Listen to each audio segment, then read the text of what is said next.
और इस वक्त में छत्तीसगढ़ से खबर आ रही है कि छत्तीसगढ़ में दंतेवाड़ा में पुलिस और नक्सलियों के बीच में एक मुठभेड़ जारी है। डीआरजी के जवानों ने नक्सलियों को घेरा हुआ है। और जानकारी के लिए हम सीधे चल सकते हैं हमारे साथी अनुराग द्वारी के पास। अनुराग, बताएं क्या क्या अपडेट है आपके पास? दंतेवाड़ा जिले का ये अरनपुर थाने का इलाका है और यहाँ पर भारी संख्या में नक्सलियों की मौजूदगी, बड़ी संख्या में नक्सलियों की मौजूदगी की खबर मिली थी पुलिस को। और ऐसे में गुरुवार की रात को ही जवान ऑपरेशन पर निकल गए थे और जो मुखबिर की सूचना थी वो बिल्कुल सही थी और कोर इलाके में जाकर जो डीआरजी के जवान है उन्होंने नक्सलियों को घेर लिया है। शुक्रवार की अलसुबह जब जवानों ने माओवादियों ने देखा तो उन्होंने भी फायरिंग शुरू कर दी और इसके बाद डीआरजी के जवानों ने भी फायरिंग शुरू कर दी है और दोनों तरफ से बराबर फायरिंग चल रही है। जो सूत्र हैं वो बता रहे हैं कि करीब 2 से 3 अलग अलग जगहों पर उसी इलाके में जो सुरक्षा बल के जवान हैं उन्होंने नक्सलियों को घेर रखा है और दोनों के बीच जबरदस्त मुठभेड़ जारी है। और यहाँ पर कई नक्सलियों के बड़े नेता, जो उनके काडर के बड़े नेता हैं, वो भी मौजूद हैं, ये भी जानकारी मिल रही है। लेकिन अंदरूनी इलाका है, नक्सल प्रभावित इलाका है, इसलिए और बहुत ज्यादा जानकारी या तस्वीरें फिलहाल सामने नहीं आई हैं। लेकिन इस मुठभेड़ की पुष्टि वहाँ के एसपी ने भी कर दी है। आप अगर देखें तो आज कल या पिछले 1 हफ्तों में इस पूरे इलाके में, क्योंकि कल ही नारायणपुर में जो बुधवार को नारायणपुर और दंतेवाड़ा का सीमावर्ती इलाका था, वहां पर डीआरजी के जवानों पर नक्सलियों ने हमला बोला था, जिसमें डीआरजी के एक जो जवान है वो शहीद हो गए थे और इसके बाद नारायणपुर से बैकअप की टीम भेजी गई थी। लेकिन लंबे वक्त पर वहां पर मुठभेड़ जारी रही थी। बताया गया था पुलिस को कि इंद्रावती नदी के पार अबूझमाड़ के इलाके में एक तुलार गुफा का इलाका है, वहां पर बड़ी संख्या में नक्सली मौजूद हैं। लेकिन वहां पर कल डीआरजी के जवानों को नुकसान हुआ था। वहां जो उनके हेड कांस्टेबल हैं सालिक राम, उनकी शहादत हो गई थी और आज वापस से डीआरजी के जवानों ने नक्सलियों को घेर रखा है और बताया जा रहा है कि इसमें बड़े कैडर भी नक्सलियों का शामिल है।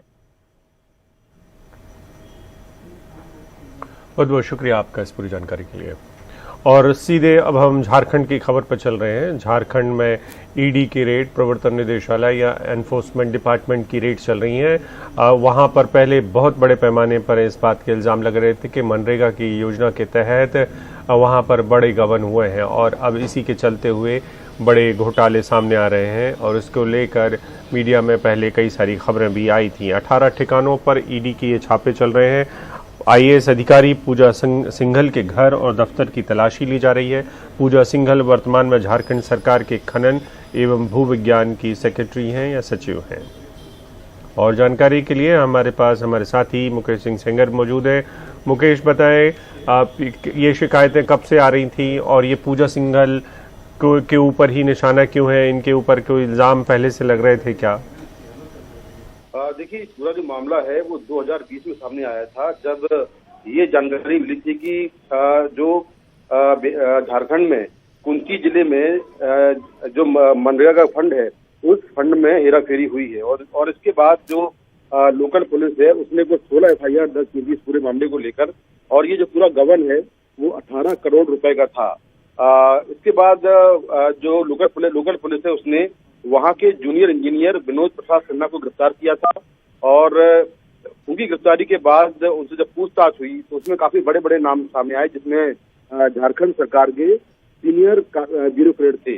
इसी सिलसिले में फिर ईडी ने मनी लॉन्ड्रिंग का केस दर्ज किया। लोकल जो FIR थी उसके बेसिस पर मनी लॉन्ड्रिंग का केस दर्ज किया गया और केस दर्ज करने के बाद आज ईडी ने बिहार और झारखंड में कुल 18 जगहों पर छापेमारी की है।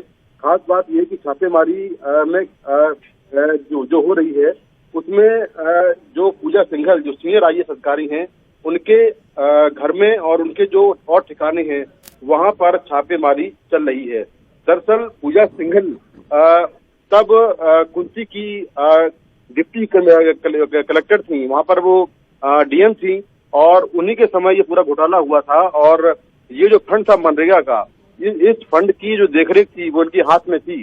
तो घोटाले के आरोप इन पर भी हैं और इसी सिलसिले में ये पूरी रेड चल रही है और कुल 18 लोकेशन पर ये रेड चल रही है। बहुत बहुत शुक्रिया आपका इस पूरी जानकारी के लिए। और बात वाराणसी के ज्ञानवापी मस्जिद का, जहां पर काशी विश्वनाथ मंदिर परिसर में मौजूद ज्ञानवापी मस्जिद में अब नया विवाद शुरू है। आप सबको पता है वहां पर अदालत ने कहा है कि वीडियोग्राफी की जाए वीडियोग्राफी के विरोध में वहाँ के मुस्लिम संगठन हैं और जिसके चलते वहाँ पर अब थोड़ा सा तनाव है, पुलिस बंदोबस्त किया गया है। यहाँ पर मौजूद दरअसल मां श्रृंगार गौरी मंदिर के दूसरे विग्रहों के दर्शन पूजन को लेकर अदालत में एक याचिका दायर की गई है, जिस पर अदालत ने एक कमीशन बिठाकर वीडियोग्राफी करवाकर हालात की जानकारी लेने का आदेश दिया है, जिसका अंजुमन इंतजामिया मसाजिद कमेटी विरोध कर रही है। कमेटी आज और कल होने वाली वीडियोग्राफी का विरोध करेगी। अंजुमन इंतजामिया मसाजिद कमेटी की दलील है कि कोर्ट ने मस्जिद के अंदर वीडियोग्राफी का आदेश नहीं दिया है। आयोग की टीम कोर्ट के आदेश पर आज दोपहर 3 बजे मौके पर पहुंचेगी। वाराणसी की एक स्थानीय अदालत ने उस क्षेत्र की वीडियोग्राफी करने का आदेश दिया था, जहां पर मां श्रृंगार गौरी की मूर्ति है। और एक दिल दहला देने वाली खबर जिससे सब कुछ रूह कांप सकती है। झूठी शान के लिए कत्ल किया है। 2 धर्मों के बीच में के जो लड़का लड़की थे उनकी शादी हुई थी। नागराजू नाम का लड़का था जिसकी शादी एक लड़की मुस्लिम लड़की से हुई थी। नागराजू की पत्नी ने नाम बदल कर अपना नाम पल्लवी रख लिया था, लेकिन उनका नाम पहले अशरीन फातिमा था। अशरीन फातिमा अकेली एक बहादुर महिला भी थी जो अपने पति नागराजू की हत्या के वक्त में अपने भाई से लड़ती रही, लेकिन बाकी के तमाम लोग तमाशबीन बने रहे।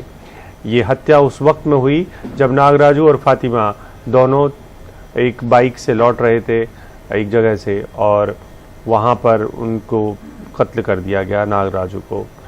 लड़की के परिवार वाले इस रिश्ते से खुश नहीं थे और लगातार नागराजू को धमकियां मिल रही थीं। परसों रात हमले के बाद आरोपी मौके से फरार हो गए, लेकिन कई राहगीरों ने इस घटना को अपने मोबाइल कैमरे में कैद कर लिया।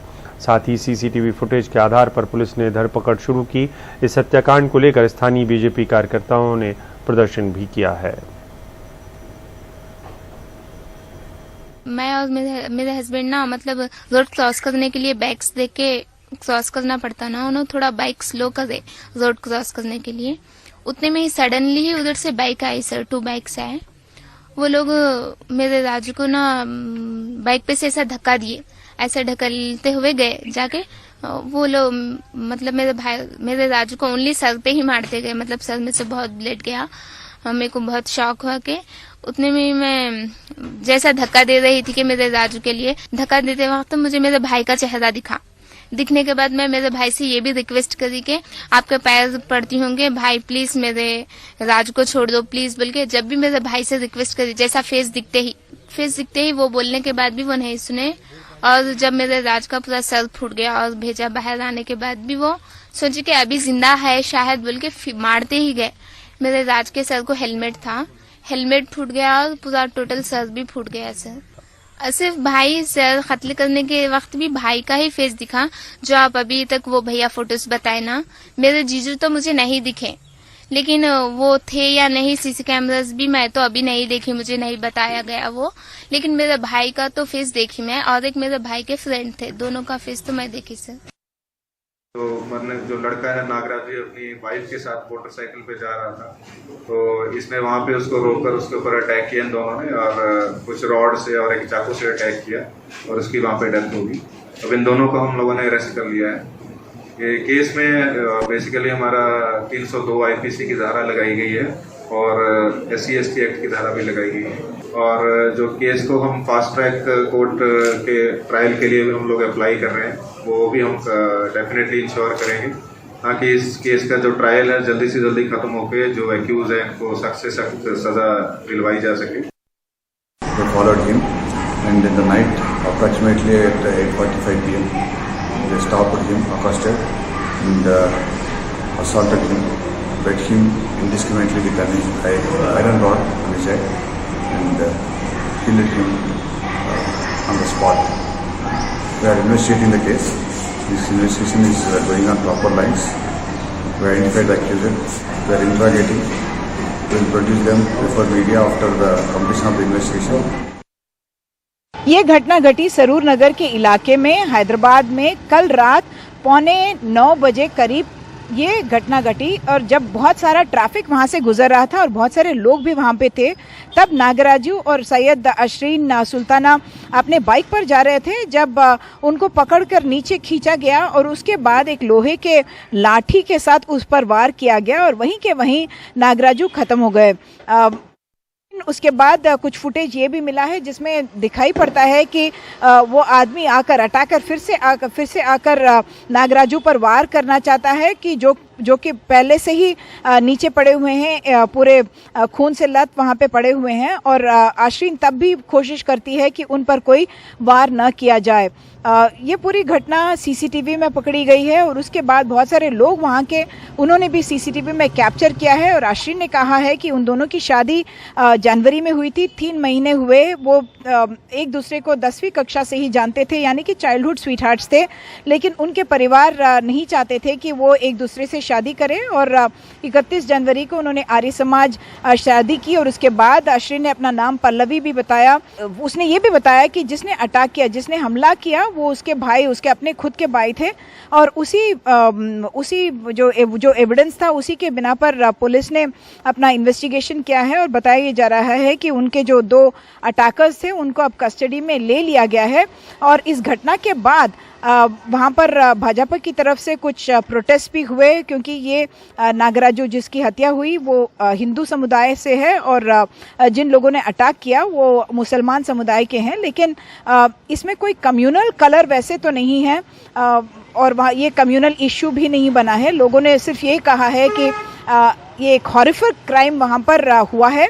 दूसरी बात ये है कि ये पूरी घटना जो हुई है वो सबके सामने हुई है और खुलेआम हुई है। ऐसा लग रहा है कि उनको कोई डर ही नहीं था क्योंकि बिल्कुल ट्रैफिक चल रही है उस जगह पर और 8:45 का रात का समय है, शाम का समय है और बहुत सारे लोग वहाँ पर हैं और फिर भी कोई सामने नहीं आ पाया इस वार को स्टॉप करने के लिए और इस घटना को होने से बचाने के लिए और नागराजू की जान को बचाने के लिए।